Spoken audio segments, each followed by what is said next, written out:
จับตาพายุก่อตัวสองฝั่งไทยพร้อมรับฝนชุ่มฉ่ำก่อนเข้าฤดูฝนวันนี้ระวังฝนตกหนักลมกระโชกแรงหลังคาปลิวน้ำท่วมฝนฟ้าอากาศพายุสวัสดีค่ะวันเสาร์ที่11พฤษภาคม2567คลิปนี้ขอพาทุกท่านติดตามตรวจสอบลักษณะอากาศบริเวณประเทศไทยตั้งแต่วันนี้ตลอดถึง10วันข้างหน้าซึ่งในช่วงนี้เริ่มเข้าสู่ปลายฤดูร้อนอย่างเต็มที่แล้วอุณหภูมิสูงสุดหลายพื้นที่ลดต่ำลงกว่า40องศาเซลเซียสยกเว้นบริเวณภาคเหนือบางพื้นที่ที่ยังคงมีอุณหภูมิสูงสุดอยู่ที่42องศาเซลเซียสอีกทั้งเรายังคงต้องติดตามเส้นทางของพายุที่เริ่มก่อตัวขึ้นทั้งสองฝั่งของบริเวณประเทศไทยคาดว่าจะส่งผลทำให้มีฝนฟ้าคะนองและมีฝนตกชุกหนาแน่นซึ่งลักษณะอากาศดังกล่าวจะเกิดขึ้นในช่วงไหนพื้นที่ใดจะเป็นพื้นที่ที่มีโอกาสได้รับผลกระทบจะเกิดขึ้นเนื่องจากสาเหตุปัจจัยใดบ้างไปติดตามรับชมรับฟังรายละเอียดทั้งหมดนี้พร้อมกันได้เลยค่ะขอขอบคุณทุกท่านที่กดติดตามกดถูกใจเพื่อเป็นกำลังใจให้แอดมินกดแชร์ถ้าเห็นว่าคลิปนี้มีประโยชน์กับพ่อแม่พี่น้องทุกท่านนะคะแล้วอย่าลืมกดกระดิ่งเพื่อจะได้ไม่พลาดข่าวสารและสาระดีๆจากช่องของเราค่ะถ้ากดแล้วขอขอบคุณมากๆเลยนะคะจากการอัปเดตโมเดลล่าสุดในช่วงเช้าที่ผ่านมาของโมเดล GFS พบว่าในช่วงวันที่ 17-18 พฤษภาคมที่จะถึงนี้จะมีการก่อตัวของหย่อมความกดอากาศต่ำทั้งฝั่งมหาสมุทรแปซิฟิกที่อยู่ใกล้กับทะเลจีนใต้และมหาสมุทรอินเดียที่อยู่ฝั่งทะเลอันดามันของประเทศไทยซึ่งมีแนวโน้มว่าหย่อมความกดอากาศต่ำที่อยู่ฝั่งอันดามันจะส่งผลกระทบต่อบริเวณประเทศไทยของเรามากกว่าหย่อมความกดอากาศต่ำทางฝั่งทะเลจีนใต้ซึ่งใกล้กับประเทศฟิลิปปินส์เนื่องจากการอัปเดตโมเดลล่าสุดพบว่า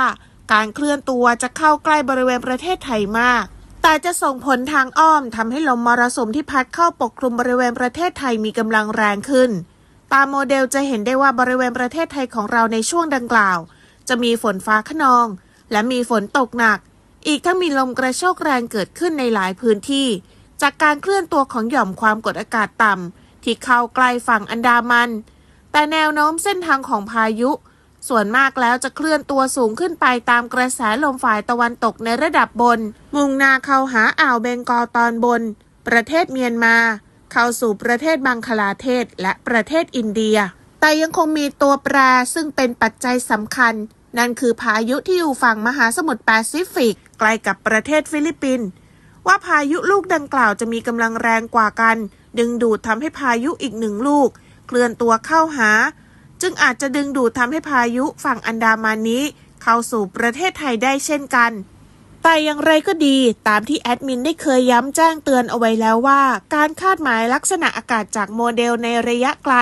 ยังคงมีการเปลี่ยนแปลงของเส้นทางและลักษณะการทวีกำลังแรงขึ้นของพายุ2ลูกดังกล่าวจึงขอให้พ่อแม่พี่น้องทุกท่านติดตามเพื่อเป็นแนวทางและเฝ้าระวังกันเอาไว้ก่อนล่วงหน้านะคะหากมีเหตุการณ์ใดๆเปลี่ยนแปลงแอดมินและทีมงานจะรีบติดตามนำรายละเอียดมาแจ้งให้กับพ่อแม่พี่น้องทุกท่านได้รับทราบถึงแม้ว่าเส้นทางของพายุจะเปลี่ยนแปลงไปในทิศทางใดก็ตามส่วนลักษณะอากาศบริเวณประเทศไทยของเราในช่วงสัปดาห์นี้ไปจนถึงสัปดาห์หน้า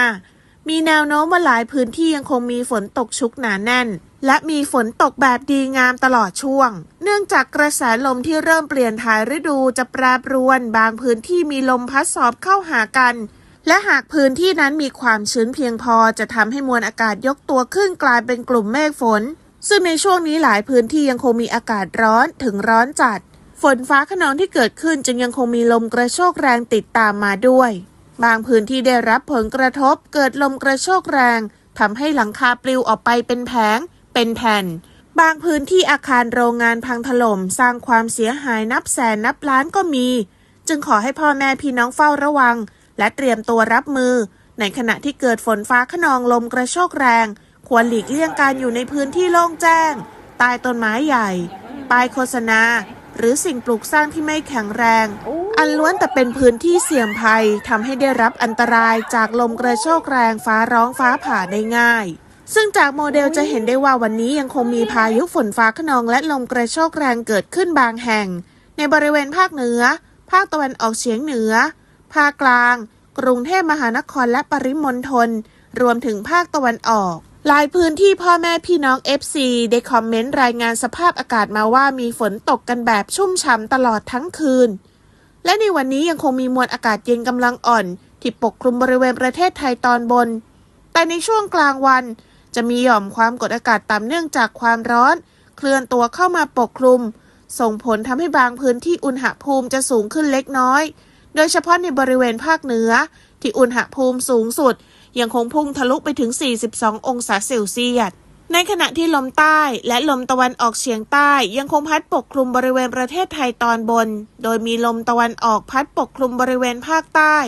จึงส่งผลทำให้ในวันนี้จะมีฝนฟ้าคะนองและมีฝนตกหนักเกิดขึ้นในช่วงบ่ายจนถึงช่วงค่ำโดยเฉพาะในบริเวณภาคใต้อาจมีฝนตกต่อเนื่องไปจนถึงช่วงดึกจากลักษณะดังกล่าวจึงส่งผลทำให้ในวันนี้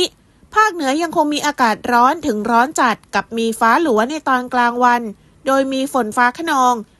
40%ของพื้นที่กับมีลมกระโชกแรงส่วนมากบริเวณจังหวัดแม่ฮ่องสอนเชียงใหม่ลำพูนลำปางน่านอุตรดิตถ์ตากกำแพงเพชรและเพชรบูรณ์อุณหภูมิต่ำสุด 23-26 องศาเซลเซียสอุณหภูมิสูงสุด 36-42 องศาเซลเซียสภาคตะวันออกเฉียงเหนือมีอากาศร้อนในตอนกลางวันโดยมีฝนฟ้าคะนอง40%ของพื้นที่ส่วนมากบริเวณจังหวัดเลยชัยภูมิขอนแก่นนครราชสีมาและบุรีรัมย์อุณหภูมิต่ำสุด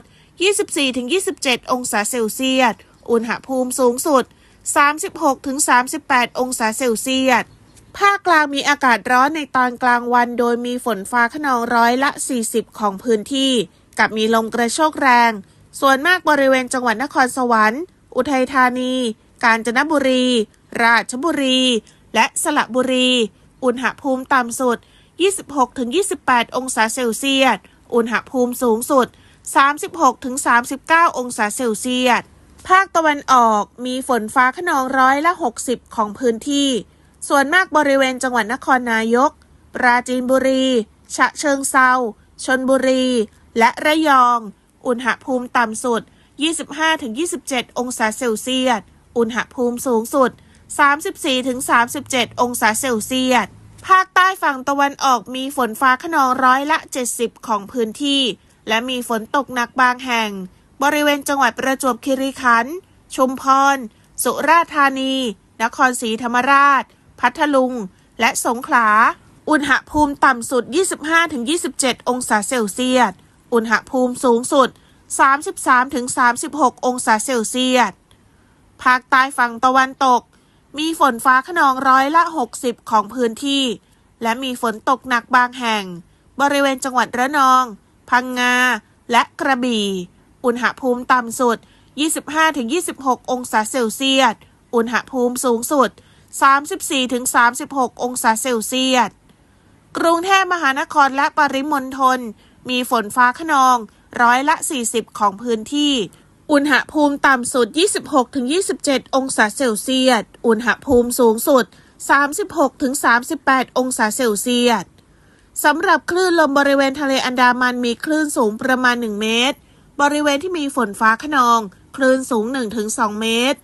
ส่วนบริเวณอ่าวไทยมีคลื่นสูงประมาณ1เมตรบริเวณที่มีฝนฟ้าคะนองคลื่นสูงมากกว่า2เมตรขอให้พ่อแม่พี่น้องชาวเรือชาวประมงหลีกเลี่ยงการเดินเรือบริเวณที่มีฝนฟ้าคะนองจากนั้นเมื่อดูโมเดลต่อไปในวันที่12พฤษภาคมมวลอากาศเย็นที่แผ่อิทธิพลลงปกคลุมบริเวณประเทศไทยตอนบนจะอ่อนกำลังลงเล็กน้อยส่งผลทำให้หย่อมความกดอากาศต่ำเนื่องจากความร้อนเคลื่อนตัวเข้ามาปกคลุมแทนที่ในทันทีประกอบกับลมมรสุมที่พัดเข้าปกคลุมบริเวณประเทศไทยของเราจะอ่อนกำลังลงแต่ยังคงมีฝนฟ้าคะนองบางแห่งจากอิทธิพลของแนวลมพัดสอบจากลมในระดับเดียวกันที่พัดเข้าปกคลุมในบางพื้นที่ซึ่งในช่วงเปลี่ยนถ่ายฤดูกระแสลมที่ค่อนข้างแปรปรวนมีโอกาสให้เกิดฝนฟ้าคะนองขึ้นได้บางแห่งบางพื้นที่นะคะจะเห็นได้จากโมเดลว่า ฝนฟ้าคะนองส่วนมากจะกระจายตัวเกิดขึ้นในช่วงบ่ายไปจนถึงช่วงค่ำทั้งในบริเวณภาคเหนือภาคตะวันออกเฉียงเหนือภาคกลางตอนบนและภาคตะวันออกส่วนภาคกลางตอนล่างและภาคใต้จะมีฝนน้อยกระจายตัวอยู่ประมาณ20-40%ของพื้นที่บริเวณประเทศไทยตอนบนยังคงมีลมกระโชกแรงอาจส่งผลทำให้หลังคาปลิวได้เนื่องจากสภาพอากาศที่ยังคงร้อนในหลายพื้นที่พ่อแม่พี่น้องจึงยังคงต้องเฝ้าระวังอันตรายที่อาจเกิดขึ้นอย่างต่อเนื่องจากนั้นเมื่อดูโมเดลในช่วงดึกของวันที่12พฤษภาคมยังคงมีโอกาสเกิดพายุฝนฟ้าคะนองในบริเวณภาคตะวันออกเฉียงเหนือตอนบนและตอนกลางของภาคหลังจากนั้นในช่วงบ่ายของวันที่13พฤษภาคมบริเวณประเทศไทยของเราจะกลับมามีฝนเพิ่มมากขึ้นและมีฝนตกหนักถึงหนักมากกระจายตัวบางแห่งเนื่องจากการขยับตัวขึ้นลงของมวลอากาศเย็นที่ยังคงเคลื่อนตัวเข้ามาช้อนปะทะกับความร้อนชื้นในบริเวณประเทศไทยของเราอย่างต่อเนื่องเป็นเหตุทำให้เกิดแนวปะทะอากาศเย็นช้อนร้อนชื้นคาดว่าจะมีฝนฟ้าคะนองกระจายตัว40-60%ของพื้นที่กับมีฝนตกหนักและลมกระโชกแรงบางแห่งจากนั้นในวันที่14พฤษภาคมตามโมเดลจะเห็นได้ว่ามวลอากาศเย็นที่ปกคลุมบริเวณประเทศไทยของเราจะอ่อนกำลังลงอีกครั้งประกอบกับลมมรสุมที่อ่อนกำลังลงรวมถึงหย่อมความกดอากาศต่ำเนื่องจากความร้อนที่เคลื่อนตัวเข้ามาปกคลุมบริเวณประเทศไทยตอนบนจะส่งผลทำให้ภาพรวมฝนจะลดลงตามโมเดลจะเห็นได้ว่าจะมีฝนฟ้าคะนองกระจายตัวเพียง10-20%ของพื้นที่เท่านั้นแต่ยังคงมีฝนตกหนักกระจายตัวอยู่ทางด้านทิศตะวันตกของประเทศ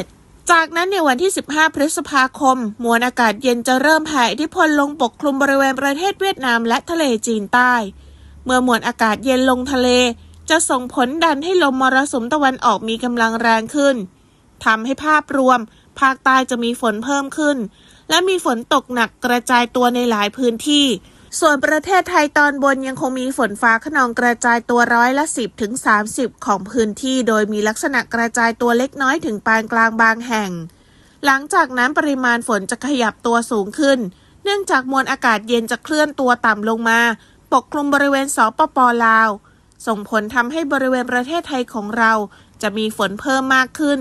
ตั้งแต่วันที่16พฤษภาคมเป็นต้นไปซึ่งจะขยับสูงขึ้นกระจายตัวประมาณ20-40%ของพื้นที่ส่วนบริเวณภาคใต้จะมีฝนตกหนักถึงหนักมากคาดว่าจะมีฝนฟ้าคะนอง40-60%ของพื้นที่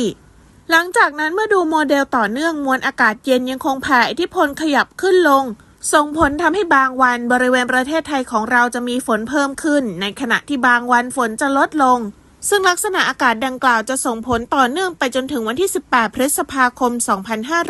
2567โดยลมมรสุมตะวันตกเฉียงใต้จะเริ่มพัดเข้าสู่ระบบในช่วงก่อนการเข้าสู่ฤดูฝนซึ่งจะพัดเสยขึ้นเข้าปกคลุมบริเวณประเทศไทยตอนบนในทุกภาคและจะเริ่มส่งผลทำให้บริเวณประเทศไทยของเรามีฝนเพิ่มขึ้นและมีฝนตกหนักกระจายตัวเกิดขึ้นเป็นฝนที่ตกแบบดีงามตกยาวนานต่อเนื่องส่วนอุณหภูมิสูงสุดจะค่อยๆขยับลดลงช่วยผ่อนคลายความร้อนลงได้ซึ่งนี่ถือเป็นธรรมชาติก่อนการเข้าสู่ฤดูฝนที่บริเวณประเทศไทยของเราจะเริ่มมีฝนตกชุกหนาแน่นและมีฝนตกหนักโดยทั่วไปอีกทั้งกระแสลมจะเริ่มเปลี่ยนทิศทางโดยลมระดับกลางจะเปลี่ยนเป็นลมตะวันตกเฉียงใต้ส่วนลมระดับบนจะเปลี่ยนเป็นลมตะวันออกเฉียงใต้แบบติดต่อกันต่อเนื่องหลายวันจึงจะเข้าสู่เกณฑ์การประกาศเข้าสู่ฤดูฝนอย่างเป็นทางการจึงขอแจ้งแนวโน้มลักษณะอากาศโดยทั่วไปให้พ่อแม่พี่น้องทุกท่านได้รับทราบเพื่อเป็นแนวทางในการเตรียมตัวรับมือกับลักษณะอากาศที่ยังคงเปลี่ยนแปลงและแปรปรวนพร้อมทั้งขอให้ทุกท่านดูแลรักษาสุขภาพเอาไว้ด้วยและแล้วก็มาถึงในช่วงสุดท้ายของคลิปซึ่งก่อนจะจบคลิปไปขอฝากพ่อแม่พี่น้องทุกท่านเป็นกำลังใจให้กันด้วยการกดถูกใจกดแชร์และอย่าลืมคอมเมนต์มาว่ารับชมจากสถานที่ใดสภาพอากาศในพื้นที่ของพ่อแม่พี่น้องทุกท่านเป็นเช่นไรกันบ้างแอดมินรออ่านอยู่นะคะซึ่งแอดมินต้องขอขอบคุณทุกท่านที่ติดตามและร่วมรับชมคลิปของเราและพบกันใหม่ในคลิปหน้าฝนฟ้าอากาศพายุสวัสดีค่ะ